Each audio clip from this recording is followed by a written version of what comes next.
Hello friends, ഇന്നത്തെ എപ്പിസോഡിൽ ശ്യാമയെ വീട്ടിൽ കയറ്റില്ല എന്ന രോഹിത്തിന്റെ തീരുമാനം ശരിയല്ല എന്നും ഇവിടെ ശ്യാമയും കുഞ്ഞും ഉണ്ടെങ്കിൽ മാത്രമേ നമ്മുടെ ബിസിനസ് ഇവിടെ സ്മൂത്ത് ആയിട്ട് നടത്താൻ കഴിയൂ. ഇവിടെ ഒരു സ്ത്രീയും കുട്ടിയും ഒക്കെ ഉണ്ടെങ്കിൽ നീ ഒരു കുഞ്ഞുകുട്ടി പരാധീനക്കാരനാണ് എന്ന് പോലീസിനെ കൊണ്ട് വിശ്വസിപ്പിക്കാൻ കഴിയണമെന്നുണ്ടെങ്കിൽ അതിന് അവരിവിടെ ഉണ്ടായേ തീരൂ. അങ്ങനെയാണെങ്കിൽ മാത്രമേ നിനക്ക് നിന്റെ കുഞ്ഞിനെയും ഭാര്യയെയും പോലീസുകാർ സംശയിക്കാതിരിക്കുകയുള്ളൂ. അങ്ങനെയാണെങ്കിൽ നമുക്ക് നമ്മുടെ ബിസിനസ് ഇവിടെ സ്മൂത്ത് ആയിട്ട് കൊണ്ടുപോകാൻ കഴിയും. അതുകൊണ്ട് രോഹിത്, തൽക്കാലം ശ്യാമയെ ഇവിടുന്ന് പറഞ്ഞയക്കരുത്. ശ്യാമയോട് നീ പോകരുതെന്ന് പറ. ശ്യാമ ഇവിടെ പിടിച്ചു നിർത്ത്, അവളെ പോയി തടയ എന്ന് രോഹിത്തിനെ സുസ്മിത ഉപദേശിക്കുമ്പോ രോഹിത് ആ ഉപദേശമൊന്നും കേൾക്കാൻ നിൽക്കാതെ വീണ്ടും സിഗരറ്റ് വലിച്ചുകൊണ്ട് അങ്ങനെ നിൽക്കുമ്പോ സുസ്മിത രോഹിത്തിനോട് പറഞ്ഞു, രോഹിത്തെ, ഞാൻ പറഞ്ഞു നീ കേട്ടില്ലേ? ചെന്ന് പറ, ശ്യാമ ഇവിടുന്ന് പോകരുതെന്ന് നീ പറ എന്ന് പറഞ്ഞ് ശ്യാമയെ പറഞ്ഞു വിടാതിരിക്കാനായി സുസ്മിത രോഹിത്തിനെ ഉപദേശിക്കുന്നു. എല്ലാം കേട്ടതിന് ശേഷം മനസ്സോടെ രോഹിത് അകത്തേക്ക് പോകുന്നു. അതിനുശേഷം രോഹിത് പോയി കഴിയുമ്പോൾ അവിടെ രാഘവൻ നായരുടെ വീട്ടിൽ അവിടെ എല്ലാവരും ഒന്നിച്ച് ജോലി തിരക്ക് ഇടയിൽ ഭക്ഷണമൊക്കെ ഉണ്ടാക്കി കഴിഞ്ഞിട്ടതിന് ശേഷം അവിടെ എല്ലാം പാക്ക് ചെയ്തുകൊണ്ടിരിക്കുമ്പോഴാണ് അവിടേക്ക് രാഘവൻ നായർ എത്തുന്നത്. അതെ, ഞാൻ എന്തെങ്കിലും ചെയ്യണോ ഭാമേ? എൻ്റെ ഭാഗത്തുനിന്ന് എന്തെങ്കിലും സഹായം വേണോ നിങ്ങൾക്ക്? അങ്ങനെയാണെങ്കിൽ എനിക്ക് വെറുതെ ഇരുന്ന് ബോറടിച്ചു ഞാൻ. അതുകൊണ്ട് എന്തെങ്കിലും ഒരു കാര്യം എന്നെ കൊണ്ടും ചെയ്യിക്ക്, ഞാൻ ചെയ്യാം എന്ന് പറയുമ്പോ ഉടനെ സത്യഭാമ പറഞ്ഞു, ആ രാഘവേട്ടൻ വെറുതെ ഇരുന്നിട്ടല്ലേ രാഘവേട്ടന് ബോറടിക്കുന്നത്? അതിനൊരു വഴിയുണ്ട്.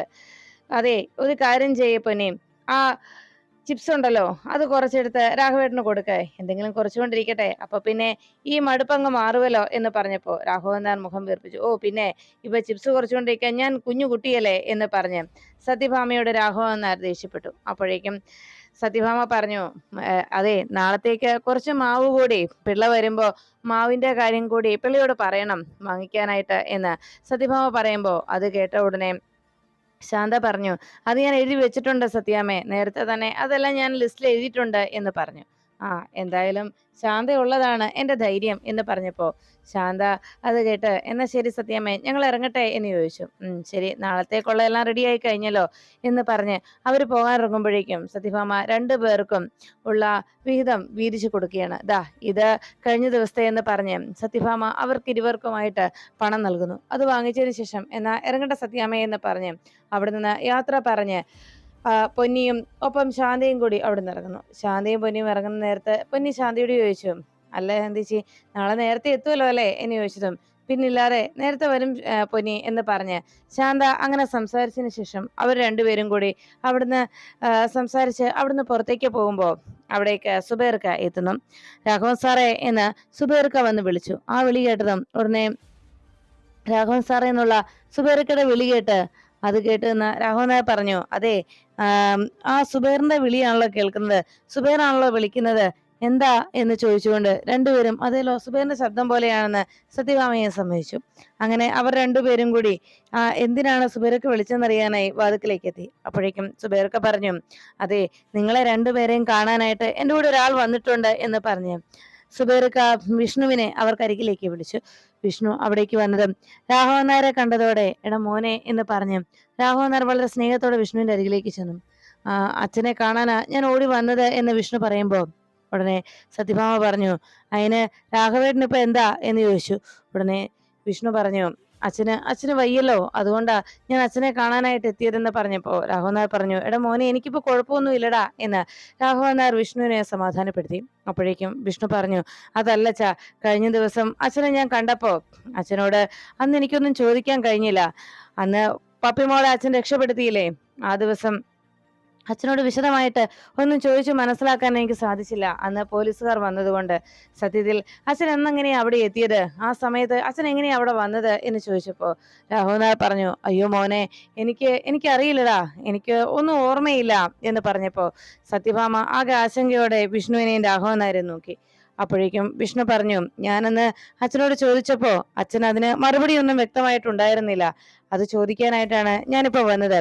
എന്റെ ആശങ്കയും അത് തന്നെയാണ്. അച്ഛന് എന്താ സംഭവിച്ചതെന്ന് അച്ഛന് പോലും ഓർമ്മയില്ല. അന്ന് നടന്ന കാര്യങ്ങളൊന്നും അച്ഛന് വ്യക്തമായിട്ട് ഓർക്കാൻ കഴിയുന്നില്ലല്ലോ. അതുകൊണ്ട് തന്നെയാണ് ഞാൻ അച്ഛനോട് പറഞ്ഞത്, അച്ഛന് എന്തോ പ്രശ്നമുണ്ടെന്ന്, നമുക്ക് ഒരു നല്ല ഡോക്ടറെ പോയി കാണാം അച്ഛാ. അച്ഛനെ നല്ലൊരു ഡോക്ടറെ പോയി കാണാം, അതാ നല്ലത്. അല്ലെങ്കിൽ അച്ഛൻ ഇനിയും ഇങ്ങനെ ഒരു ഓർമ്മക്കുറവുണ്ടാവും. അച്ഛനിപ്പോ ഓർമ്മക്കുറവാണുള്ളത്. ആ ഓർമ്മക്കുറവ് പിന്നീട് കൂടാൻ സാധ്യതയുണ്ട് അച്ഛാ. അതുകൊണ്ട് എത്രയും വേഗം നമുക്ക് നല്ലൊരു ഡോക്ടറെ കാണാം എന്ന് വിഷ്ണു രാഘവൻ നായരോട് പറഞ്ഞു. അത് കേട്ടതും രാഘവൻ നായർ ആകെ വിഷമിച്ചങ്ങ് നിൽക്കുമ്പോ സത്യഭാമ ആകെ ടെൻഷനോടെ രാഘവൻ നായരെ നോക്കി.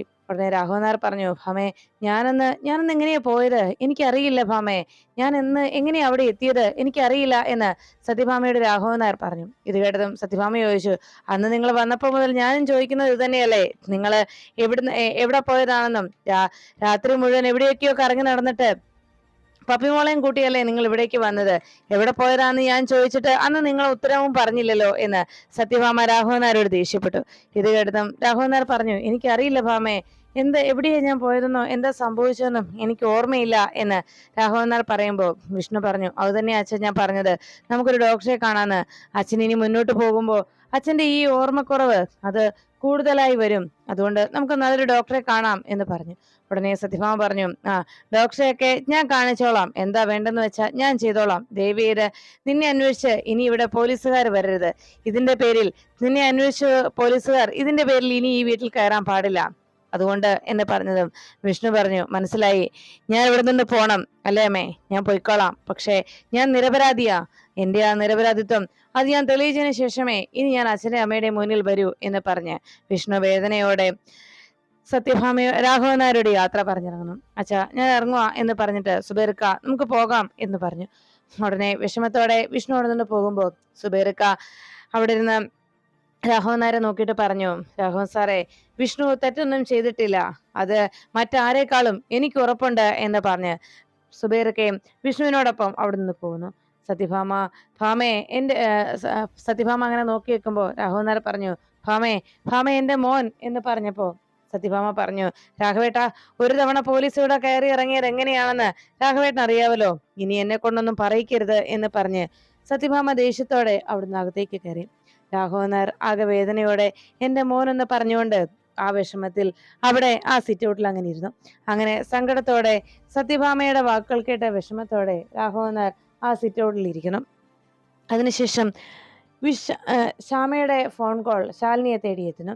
ശ്യാമ ശാലിനിയെ വിളിച്ചതും ശാലിനി കോൾ അറ്റൻഡ് ചെയ്തപ്പോഴേക്കും ശ്യാമ പൊട്ടി കരയുകയാണ്. ഉടനെ ശാലിനി ചോദിച്ചു, എന്താ മോളെ, എന്തിനാ നീ കരയുന്നത്? അപ്പോഴേക്കും ശ്യാമ പറഞ്ഞു, കുഞ്ഞേച്ചി, എന്റെ സങ്കടങ്ങൾ നിങ്ങളോടല്ലാതെ ഞാൻ ആരോടാ പറയുക എന്ന് ചോദിച്ചു. അത് കേട്ടതും ശ്യാമ, എന്താ മോളെ, എന്താ നിനക്ക് പറ്റിയത്, നീ കാര്യം പറ എന്ന് ശാലിനി പറഞ്ഞു. ഉടനെ ശ്യാമ പറഞ്ഞു, കുഞ്ഞേച്ചി, ഇവിടെ രോഹിത്ത് ആ പഴയ രോഹിത്ത് അല്ല, മറ്റാരോ ആണ്.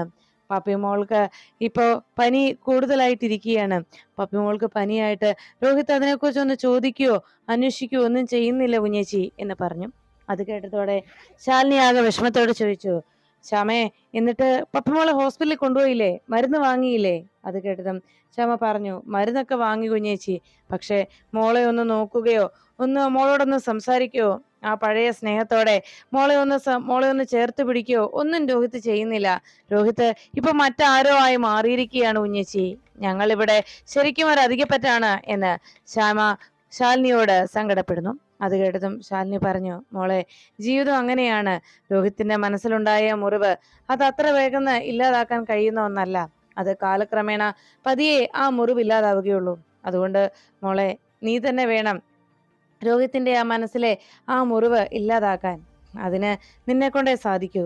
സ്നേഹം കൊണ്ട് നീ രോഹിത്തിന്റെ മനസ്സിലെ ആ സങ്കടവും വേദനയും ആ എതിർപ്പും അകൽച്ചയും ഒക്കെ നീ തന്നെ മാറ്റിയെടുക്കണം. നിനക്കേ അതിന് കഴിയൂ എന്ന് ശാലിനി ശ്യാമയെ ഉപദേശിക്കുന്നു. അത് കേട്ടതും ശ്യാമ പറഞ്ഞു, കുഞ്ഞേച്ചി, ഞാൻ എത്രത്തോളം ക്ഷമിക്കാൻ എത്ര വേണേലും ഞാൻ തയ്യാറുമാണ്. പക്ഷെ കുഞ്ഞേച്ചി, മനുഷ്യന് ഒരു പരിധിയില്ലേ? ക്ഷമിക്കും ഒരു പരിധിയില്ലേ? ഒരു മനുഷ്യന് എത്രത്തോളം താഴാൻ കഴിയും? അതിനപ്പുറത്തേക്ക് ഒരു മനുഷ്യന് പിന്നെ താഴാൻ സാധിക്കുമോ കുഞ്ഞേച്ചി? എന്തായാലും ഞാൻ വെക്കുവോ കുഞ്ഞേച്ചി? ഇനി ഞാനൊന്നും പറയുന്നില്ല. ഇനി ഞാൻ പറഞ്ഞാൽ ഞാൻ ഇനിയും കരഞ്ഞുകൊണ്ടിരിക്കും. ശരി, ഞാൻ വെക്കട്ടെ കുഞ്ഞേച്ചി എന്ന് പറഞ്ഞ് ശ്യാമ ഫോൺ വെച്ചു. ശാലിനി എപ്പോഴേക്കും ആകെ സങ്കടത്തോടെ നിൽക്കുമ്പോഴാണ് ശാരദാമ്മ തുണിയൊക്കെ മടക്കി എടുത്തുകൊണ്ട് അവിടേക്ക് ഇറങ്ങി വന്നത്. ഇത് കണ്ടതോടെ ശാലിനി ശാരദാമ്മയോട് പറഞ്ഞു, അമ്മേ, ശ്യാമയെ ഇപ്പൊ വിളിച്ചത്. അവള് വിളിച്ചപ്പോ മുതൽ കരച്ചിലാണ്, പറയുന്നതിനേക്കാൾ ഏറെ അവൾ കരയുകയായിരുന്നു എന്ന് പറഞ്ഞപ്പോ ശാരദാമ്മ പറഞ്ഞു, അവൾക്ക് അല്ലെങ്കിലും അതാണല്ലോ ഇപ്പൊ ഏക അറിയാവുന്ന ഒരു കാര്യം. അവളുടെ ഏക ജോലി ഇപ്പൊ അത് മാത്രമാണല്ലോ. ഈ കരച്ചിൽ അവൾ അതൊരു തൊഴിലാക്കി എടുത്തിരിക്കുകയാണ് എന്ന് പറഞ്ഞു. അത് കേട്ട ഉടനെ ശാലിനി പറഞ്ഞു, അമ്മേ, സത്യത്തിൽ അമ്മ പപ്പിമോളെയും ശ്യാമയും അവിടേക്ക് പറഞ്ഞയക്കണ്ടായിരുന്നു എന്ന് പറഞ്ഞപ്പോ ശാരദാമ്മ പറഞ്ഞു, ഇടി മോളെ ശാലിനി, നീ എന്താ ഈ പറയുന്നത്? അവള് രോഹിത്തിന്റെ കൂടെ അല്ലാതെ പിന്നെ എവിടെ നിൽക്കാനാ നീ പറയുന്നത് എന്ന് ചോദിച്ചപ്പോ ശാലിനി പറഞ്ഞു, അമ്മേ, അമ്മയെ പോലെ തന്നെ ഇതേ അവസ്ഥയിൽ തന്നെ അമ്മയും ജീവിച്ചു വന്നതല്ലേ അമ്മേ. അമ്മയും 3 പെൺമക്കളെയും കൊണ്ട് ഇതേ രീതിയിൽ അമ്മയും ഇവിടെ ജീവിച്ചതല്ലേ എന്ന് ചോദിച്ചപ്പോ ശാലിനിയോട് ശാരദാമ്മ പറഞ്ഞു, എടി മോളെ, നിനക്ക് മനസ്സിലാകാനായിട്ട് ഞാനൊന്ന് പറയാം. ശാരദാമ്മയല്ല ശ്യാമ, അത് നീ മറക്കണ്ട. അന്ന് നിങ്ങൾ 3 പെൺമക്കളെയും ചേർത്ത് പിടിച്ച് വെല്ലുവിളിച്ചുകൊണ്ട് അന്ന് തനിച്ച് ജീവിക്കാനായി ഞാൻ ഇറങ്ങി പുറപ്പെട്ടപ്പോ എനിക്ക് ഒരു തൊഴിൽ അറിയാമായിരുന്നു. ആ തൊഴിലിന്റെ പിൻബലത്തിലായിരുന്നു ഞാൻ അന്ന് അങ്ങനെ ഒറ്റയ്ക്ക് ജീവിക്കാനായി തയ്യാറെടുത്ത് മുന്നിട്ടിറങ്ങിയത്. എന്നാൽ ശ്യാമയ്ക്ക് എന്തറിയാം? അവൾക്ക് എന്താ അറിയാവുന്നത്? അവൾക്ക് ഇങ്ങനെ കരയാനല്ലാതെ മറ്റെന്തെങ്കിലും അവൾക്കറിയാവോ? അവളെ സംസാരം കേട്ടാൽ നമ്മൾ അവളോട് വലിയ തെറ്റ് ചെയ്തതുപോലെയാണ്. ശരിയാണ്, അവളെ നമ്മൾ സഹായിക്കാനാണ് ശ്രമിച്ചത്. അവളുടെ ജീവിതത്തിൽ നമ്മളായിട്ട് ഒരു അബദ്ധം കാട്ടി. അത് അവളുടെ ജീവിതം നന്നാകാൻ വേണ്ടിയാണ്, അത് അവളുടെ നന്മയ്ക്ക് വേണ്ടിയാണ് നമ്മൾ ചെയ്തത്. പക്ഷെ അവളിപ്പോൾ പറയുന്നത് നമ്മളാണ് അതിനെല്ലാം കുറ്റക്കാരെന്ന രീതിയിലാണ് അവളുടെ സംസാരം മുഴുവൻ. നമ്മൾ ചെയ്തത് അവളുടെ നന്മയ്ക്ക് വേണ്ടിയാണ് എന്നുള്ള കാര്യം അവൾ മനസ്സിലാക്കാനോ അത് ചിന്തിക്കാനോ അവൾ കൂട്ടാക്കുന്നില്ല. പിന്നെ രോഹിത്തിന്റെ കാര്യം, അവളിപ്പോൾ അവളുടെ ജീവിതത്തിൽ സംഭവിക്കുന്ന തെറ്റുകൾക്കൊക്കെ അവൾ നമ്മളെ പഴിക്കുകയാണ്. അല്ലെങ്കിൽ അവൾ മറ്റാരിലെങ്കിലും ആ പഴി ചാരാനാണ് അവൾ ശ്രമിക്കുന്നത്. എന്നാൽ അവളുടെ ജീവിതത്തിൽ വന്നിരിക്കുന്ന പ്രതിസന്ധി എങ്ങനെ നേരിടണമെന്നോ അതിനെ എങ്ങനെയാണ് ആ പ്രതിസന്ധിയെ തരണം ചെയ്യേണ്ടതെന്നോ ഒന്നും അവൾ ചിന്തിക്കുകയോ അതിനെക്കുറിച്ച് എന്തെങ്കിലും ആലോചിക്കുക പോലും അവൾ ചെയ്യാൻ കൂട്ടാക്കുന്നില്ല. അങ്ങനെ ഒരു കാര്യത്തിനും അവൾക്ക് അവളുടേതായ ഒരു അഭിപ്രായമോ ഒരു ചിന്താഗതിയോ ഇല്ല. സ്വന്തമായ ഒരു തീരുമാനവും ഒരു പ്രതിസന്ധി വന്നു കഴിഞ്ഞാൽ അതിനെ തൻ്റെ ഇടത്തോടെ നേരിടാനുള്ള മനഃശക്തിയും ഒന്നും അവൾക്കില്ല. അവൾ ഇങ്ങനെ കരഞ്ഞുകൊണ്ടിരിക്കുക മാത്രമാണ്. അതുകൊണ്ടാണ് ഞാൻ പറഞ്ഞത്, അവളുടെ ഈ ഒരു അവസ്ഥയിൽ നിന്ന് അവളെ മാറ്റിയെടുത്തേ പറ്റൂ. അതിന് അവളുടെ ജീവിതത്തിൽ വരുന്ന പ്രതിസന്ധികൾ അവൾ സ്വയം തന്നെ തരണം ചെയ്യണം. അവൾ ഒറ്റയ്ക്ക് തന്നെ അതിനെ നേരിടണം. അതിനാണ് ഞാൻ അവളോട് ഇവിടെ നിന്ന് രോഹിത്തിന്റെ അരികിലേക്ക് പോകാൻ പറഞ്ഞത്. അവളെ നമ്മൾ സഹായിക്കില്ല എന്നല്ല, മറിച്ച് അവളുടെ ജീവിതത്തിൽ വരുന്ന പ്രശ്നങ്ങളെയൊക്കെ അവൾ സ്വയം തരണം ചെയ്യാനായി അവൾ പ്രാപ്തയാകണം. അതിനുവേണ്ടിയാണ് ഞാൻ അവളെ ഇവിടെ നിന്ന് പറഞ്ഞയച്ചത്. അവൾക്ക് അതിന് കഴിയും. അവൾ സ്വയം അതിന് ശ്രമിക്കട്ടെ. അതിനു വേണ്ടിയാണ്. അങ്ങനെ ആയാൽ മാത്രമേ നമ്മൾ എത്ര കാലം അവളുടെ സഹായത്തിനായി ഞാനോ നീയോ ഒപ്പം ഉണ്ടാവും. വീണ്ടും അവൾ തനിച്ചല്ലേ ജീവിക്കേണ്ടത്. അതുകൊണ്ട് തന്നെ അവളുടെ ജീവിതത്തിൽ വരുന്ന പ്രശ്നങ്ങളെയൊക്കെ അവൾ തരണം ചെയ്യാനായിട്ട്, അവൾ സ്വയം അതിനെ നേരിടാനായിട്ട് അവൾക്ക് കഴിയണം. അതുവരെ നമുക്കിങ്ങനെ അകന്നു നിന്നേ പറ്റൂ. അവളോട് സ്നേഹക്കുറവുണ്ടായിട്ടല്ല, മറിച്ച് അവളോടുള്ള സ്നേഹക്കൂടുതൽ കൊണ്ടാ ഞാനിത് പറയുന്നതെന്ന് പറഞ്ഞ് ശാരദാമ്മ അവിടെ നിന്ന് പോകുമ്പോൾ ശാലിനി ചിന്തിച്ചു, ശരിയാണ്, അമ്മ പറഞ്ഞതും സത്യം തന്നെയാണ്. അവളുടെ ജീവിതത്തെക്കുറിച്ച് അവൾക്കൊരു കാഴ്ചപ്പാടുണ്ടാകാനും അവളുടെ ജീവിതത്തിൽ വരുന്ന പ്രതിസന്ധികളെ അവൾക്ക് ഒറ്റയ്ക്ക് തരണം ചെയ്യാനും അതിനെ നേരിടാനും അവൾക്ക് തന്നെ അതിന് സാധിക്കണം. മറ്റാരുടെയും സഹായമില്ലാതെ ഏത് പ്രതിസന്ധിയെയും തരണം ചെയ്യാനായിട്ടുള്ള ഒരു കരുത്ത് അവൾ സ്വയം ആർജിച്ചെടുക്കണം. അതിന് അമ്മ പറഞ്ഞതുപോലെ രോഹിത്തിനോടൊപ്പം അവൾ തനിച്ച് ജീവിച്ചേ പറ്റൂ എന്ന് ശാലിനിയും തീരുമാനിച്ചു. അതിനുശേഷം കാണുന്നത് സത്യാമ്മയുടെ വീട്ടിൽ പൊന്നിയും ശാന്തയും കൂടിയും അവിടുത്തെ ആഹാരങ്ങളൊക്കെ പാചകം ചെയ്ത് അതൊക്കെ പാക്കറ്റിലാക്കുകയും സത്യഭാമ അവർക്ക് അതിന് വേണ്ട സാധനങ്ങളൊക്കെ ഒരുക്കി കൊടുത്തുകൊണ്ട് അവിടെ ഇരുന്നു. അപ്പോഴേക്കും പൊന്നി പറഞ്ഞു, എന്തായാലും ഇതുപോലെ ഒരു 3-4 കമ്പനിയുടെ കൂടി ഓർഡർ കിട്ടുകയാണെങ്കിൽ നമുക്ക് അത് എന്തുകൊണ്ടും നല്ലത് തന്നെയാണ്. ഇപ്പൊ നമ്മൾ കൊടുക്കുന്ന ഈ ആഹാരം അവർക്ക് ഇഷ്ടപ്പെട്ടാൽ ഇവരുടെ ഈ ഓർഡർ എന്നും നമുക്ക് തന്നെ ആയിരിക്കും എന്ന് പറഞ്ഞു. അത് കേട്ടതോടെ സത്യഭാമ പറഞ്ഞു, ഇതെല്ലാം ആ നൂറിന്റെ ഒറ്റ ഒരാളുടെ കഴിവുകൊണ്ടാണ്. നൂറിന്റെ ഒരു കൂട്ടുകാരി വർക്ക് ചെയ്യുന്ന കമ്പനിയിൽ നിന്നാണ് ഇപ്പോ ഈ ഓർഡർ എടുത്തിരിക്കുന്നത്. അത് അവർക്ക് ഇഷ്ടപ്പെടുകയാണെങ്കിൽ അവർ തീർച്ചയായും നമുക്കൊപ്പം കൂടും. അത് കേട്ട് പൊന്നി പറഞ്ഞു, എന്തായാലും ശാന്തേശി വന്നതുകൊണ്ട് ഇതുപോലെയുള്ള കുറെ കറിക്കൂട്ടുകളും അതിന്റെ ഉണ്ടാക്കേണ്ട രീതികളും ഒക്കെ പഠിക്കാൻ കഴിഞ്ഞു എന്ന് പൊന്നി പറയുമ്പോൾ അതെല്ലാം കേട്ടുകൊണ്ട് ശാന്തേശി പറഞ്ഞു, അല്ലെങ്കിലും നൂറിന് ഇതൊക്കെ വലിയ താല്പര്യമാണ്. എന്നോട് പരിപ്പ് പായസവും പയറ് പായസത്തിന്റെയൊക്കെ കൂട്ട് ചോദിച്ച് മനസ്സിലാക്കിയിട്ടുണ്ട്. അതെല്ലാം പഠിച്ചിട്ടുമുണ്ട്. അല്ലേലും നൂറിന് ഈ ബിരിയാണിയോടൊന്നും വലിയ താല്പര്യമില്ല. നൂറ് പറഞ്ഞത് തന്നെ എവിടെയെങ്കിലും കല്യാണ സദ്യ പരിപ്പും പായസവും പഴവും കൂട്ടിയുള്ള ഒരു സദ്യ ഉണ്ടെന്നറിഞ്ഞാൽ അവര് വിളിച്ചില്ലെങ്കിൽ പോലും കൈ കഴുകി അവിടെ ഊണ് മേശയിൽ ചെന്നിരിക്കുമെന്നാണ് നൂറ് പറയുന്നതെന്ന് പൊന്നിയും പറഞ്ഞു.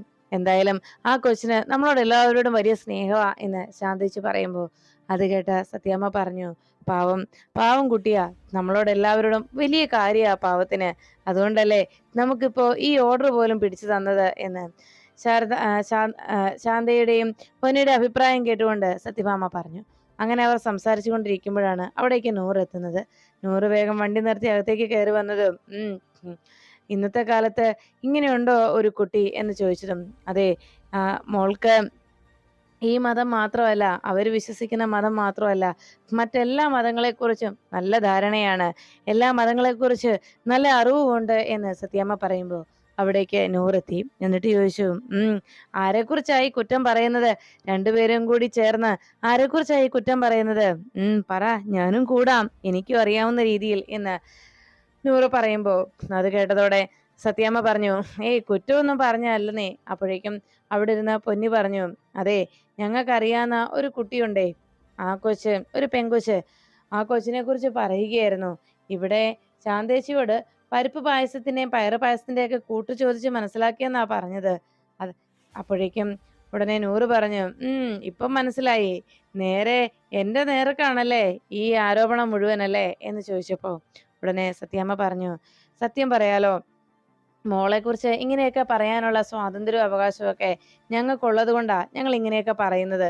അതെ, അത് വേറൊന്നും കൊണ്ടല്ല കേട്ടോ.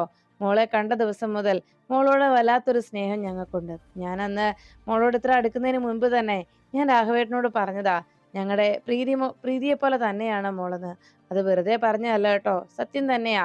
ഞങ്ങളുടെ പ്രീതി മോളെ പോലെ തന്നെയാ മോള് ഞങ്ങൾക്ക് എന്ന് സത്യാമ്മ പറയുമ്പോ ഇത് കേട്ടതും നൂറ് ചിരിച്ചുകൊണ്ട് പറഞ്ഞു, അതെ സത്യാമ്മേ, നാളെ കൃത്യം 10 മണിയാകുമ്പോൾ അവരുടെ വണ്ടി വരും, അപ്പോഴേക്കും എല്ലാം റെഡിയാക്കിയിരിക്കണം കേട്ടോ എന്ന് പറഞ്ഞതും അത് കേട്ട ഉടനെ സത്യാമ്മ പറഞ്ഞു, അതിനെന്താ, എല്ലാം ഏറ്റിട്ട് ശാന്ത ഏറ്റിരിക്കുന്നത്, എല്ലാം 9 മണിയാകുമ്പോഴേക്കും റെഡിയാവുമെന്ന് ശാന്ത പറഞ്ഞിട്ടുണ്ട് അല്ലേ ശാന്തേ എന്ന് ചോദിച്ചപ്പം അതെ സത്യാമ്മേ, എല്ലാം ഞാൻ റെഡിയാക്കിക്കോളാം എന്ന് പറഞ്ഞു. അത് കേട്ടതോടെ നൂറ് പറഞ്ഞു, അല്ല, ഇനിയിപ്പോ ആ പെങ്കൊച്ചെ പുതിയ എന്തെങ്കിലും യൂണിറ്റ് തുടങ്ങാനാണോ എന്ന് ഞങ്ങൾക്ക് ഒരാശങ്കയില്ലാതില്ല എന്ന് പൊന്നു പറഞ്ഞതും ദേ വീണ്ടും എന്നെ കളിയാക്കുകയാണല്ലേ എന്ന് നൂറിങ്ങനെ പരിഭവത്തോടെ ചോദിക്കുമ്പോഴാണ് സത്യാമ്മയുടെ വീട്ടുമുറ്റത്തേക്ക് ഒരു കാറ് വന്നു നിന്നത്. അതിൽ നിന്ന് ഇറങ്ങിയ നസീർ അവിടെ നിന്ന് നൂറിനെ വിളിച്ചു, നൂറേ, നൂർജഹാനെ, എടി നൂർജഹാനെ എന്ന് ഉറക്കെ വിളിച്ചു. അത് കേട്ടതോടും നൂറ് പെട്ടെന്ന് ശബ്ദം കേട്ടപ്പോ അത് നസീർക്കയാണെന്ന് മനസ്സിലായി. വേഗം തന്നെ നൂറ് വാതുക്കലേക്ക് എത്തി. എന്തായിക്ക എന്ന് ചോദിച്ചതും, നീ എന്തിനാണ് ഇവിടെ വന്നിരിക്കുന്നത്? നീ ആരെ കാണാൻ ഇവിടെ വന്നേക്കുന്നത് എന്ന് ചോദിച്ചു. അത് ഞാൻ സത്യാമ്മയെ കാണാനാണ് എന്ന് പറഞ്ഞപ്പോ ഉടനെ സത്യഭാമയും വാതുക്കലേക്ക് എത്തി. അതെ, എനിക്ക് മനസ്സിലാവുന്നുണ്ട് നീ ആരെ കാണാനാ വന്നതെന്ന്. നീ കാണാൻ വന്നവൻ ഇവിടെ ഇല്ല അല്ലേ? അതെ, ഒരു കാര്യം നീ മനസ്സിലാക്കിക്കൂ, അവനെ സ്പിരിറ്റ് കേസിലെ പിടികെട്ടാ പുള്ളിയാ. അതുകൊണ്ട് അവനുമായിട്ടുള്ള കൂട്ടോ ഇടപാടോ വേണ്ട, മര്യാദയ്ക്ക് ഇങ്ങോട്ട് ഇറങ്ങി വാടി എന്ന് പറഞ്ഞു. അത് കേട്ടതും നൂറ് പറഞ്ഞു, അതെ, എനിക്കറിയാം ആരെ കാണണം, ആരോടാ സംസാരിക്കേണ്ടതെന്ന്. ഇപ്പോ ഇക്ക പോകാൻ നോക്ക് എന്ന് പറഞ്ഞപ്പോ നസീർ പറഞ്ഞു, അതെ, ഞാൻ നിന്നെ കെട്ടാൻ പോകുന്നവനാ, അതുകൊണ്ട് ഞാൻ പറയുന്നത് നീ കേട്ടാ മതി. മര്യാദയ്ക്ക് നീ വരുന്നുണ്ടോ, വന്ന് വണ്ടിയിൽ കയറുന്നുണ്ടോ? ഇവിടെ ഇവരുമായിട്ട് യാതൊരു ബന്ധവും വേണ്ട. ഇനി നീ എവിടാ പോണം, ആരോട് സംസാരിക്കണം, ആരോട് കൂട്ടുകൂടണം എന്നൊക്കെ ഞാൻ തീരുമാനിക്കും എന്ന് പറഞ്ഞപ്പോ അത് കേട്ടതും നൂറ് ചോദിച്ചു, അതിനിപ്പോ ഇക്ക എന്നെ വിവാഹം കഴിച്ചിട്ടൊന്നും ഇല്ലല്ലോ. എന്റെ വാപ്പച്ചി പറയട്ടെ, ഞാനിവിടെ വരുന്നതിന് വാപ്പച്ചിക്ക് എതിർപ്പൊന്നുമില്ല. ഇപ്പോ ഇങ്ങനെ ഒരു തീരുമാനം പറയേണ്ടത് എന്റെ വാപ്പച്ചിയാ. ഞാൻ ഇക്കയുടെ ബീവി ആയിട്ടൊന്നും ഇല്ലല്ലോ. ബീവി ആയി കഴിയുമ്പോ ഈ അധികാര അവകാശമൊക്കെ കാണിച്ചാൽ മതി. അതുവരെ എന്റെ കാര്യങ്ങൾ തീരുമാനിക്കാൻ എന്റെ വാപ്പച്ചിയുണ്ട് എന്ന് പറഞ്ഞു. പിന്നെ ഇക്കയെ കൊണ്ടാണോ കല്യാണം കഴിപ്പിക്കുന്നത് എന്ന് പോലും എന്റെ വാപ്പച്ചി തീരുമാനിക്കട്ടെ എന്ന് ബഷീറിനോട് അവിടെ വന്ന നസീറിനോട് ദേഷ്യത്തോടെ നൂറ് പറയുമ്പോ, നീ എന്താടി പറഞ്ഞത്, അത്രയ്ക്കായോടി നീ എന്ന് ചോദിച്ച് നൂറിനെ തല്ലാനായിട്ട് നസീർ കൈ ഉയർത്തിയതും ഉടനെ സത്യഭാമ വന്ന് ആ ബഷീറിന്റെ അരികിൽ നിന്ന് നൂറിനെ മാറ്റി നിർത്തുന്നു. അതെ, വേണ്ട മോനെ, ഇത്തരം പരിപാടിയൊന്നും ഇവിടെ പറ്റില്ല. ഈ വീട്ടിനെ വാടക കൊടുക്കുന്നത് ഞാനാണ്. അതുകൊണ്ട് എന്റെ വീട്ടിൽ കയറി വന്ന് ഇതുപോലുള്ള അതിക്രമങ്ങൾ കാണിക്കാനൊന്നും ഞാൻ ആരെയും സമ്മതിക്കില്ല എന്ന് സത്യഭാമ പറഞ്ഞു. അത് കേട്ടപ്പോഴേക്കും നസീർ പറഞ്ഞു, അതെ, ഈ വീട് എനിക്ക് കൂടി അവകാശപ്പെട്ടതാണ്. ഞാനാ ഇവിടെ വിവാഹം കഴിക്കാൻ പോകുന്നത്. അപ്പോ ഈ വീട്ടിൽ ചെയ്യാനും എനിക്ക് അധികാരവും അവകാശവും ഉണ്ട്. പിന്നെ മര്യാദക്കില്ലെങ്കിൽ ഇവിടുന്ന് ഈ നിമിഷം തന്നെ നിങ്ങളെ ഞാൻ ഇറക്കി വിടും. മനസ്സിലായോ എന്ന് ചോദിച്ചപ്പോ സത്യഭാമ പറഞ്ഞു, അതെ, ജീവിതകാലം മുഴുവൻ ഇവിടെ കഴിഞ്ഞോളാമെന്ന് ഞങ്ങൾ ആർക്കും വാക്ക് കൊടുത്തിട്ടൊന്നുമില്ല. പിന്നെ ഈ വീടിന് വാടക കൊടുക്കുന്നത് ഞാനാ. അതുകൊണ്ട് ഇവിടെ ആര് വരണം, ആര് വരണ്ട എന്നും എന്ത് ചെയ്യണമെന്നുമൊക്കെ ഞാൻ തീരുമാനിക്കും. അല്ലാതെ മോനല്ല അക്കാര്യത്തിൽ തീരുമാനം എടുക്കുന്നത്. മനസ്സിലായോ എന്ന് സത്യഭാമ ചോദിക്കുമ്പോൾ നസീർ ആകെ തുള്ളി ദേഷ്യത്തോടെ സത്യഭാമയും നൂറിനെയും മാറി മാറി നോക്കുന്നു.